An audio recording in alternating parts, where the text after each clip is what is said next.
So I actually used to teach videography and photography, and this would always blow my students' minds, is the sequence of shooting a scene. And it's so simple, but you'll literally see it in every TV show and movie that you watch from now on.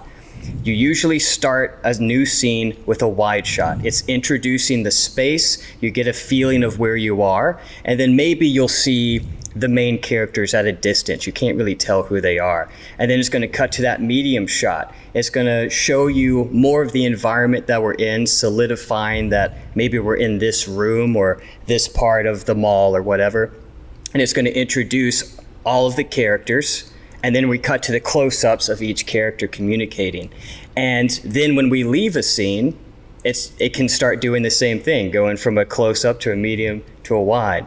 And then there's camera movements that are all involved in that. Like something as simple as moving in kind of gives you the sense that you're getting closer to a character, that you're connecting with them more emotionally, whereas pushing out can show that you're disconnected, or maybe they're frustrated.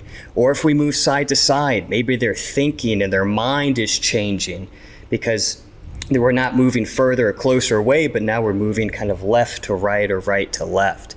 One great example. Oh, go ahead. Well, I was just going to say one great example of this, if you guys have watched The Dark Knight, which the Batman film. Yes, I have a poster in my room of The Dark Knight.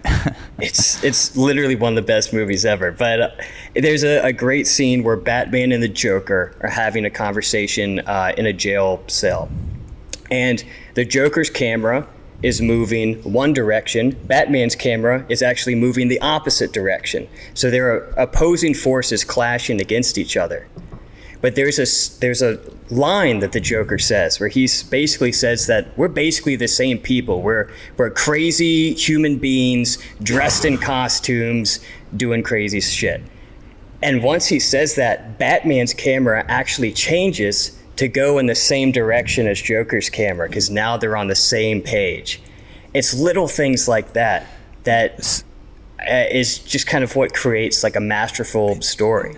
Yeah, I'm going back through that scene now in my head, and it's so as a videographer, someone who's filming a scene like in The Dark Knight where it's super cinematic, there's the actual story with the lines and the characters and the body language, and then there's the story that the videographer chooses to tell with the way that he's panning the camera or zooming in and out, or having two different ways that the lens is moving, like in the Dark Knight scene, for example. There's like this whole back storyline of the videographer trying to align the movements with what's going on in the story.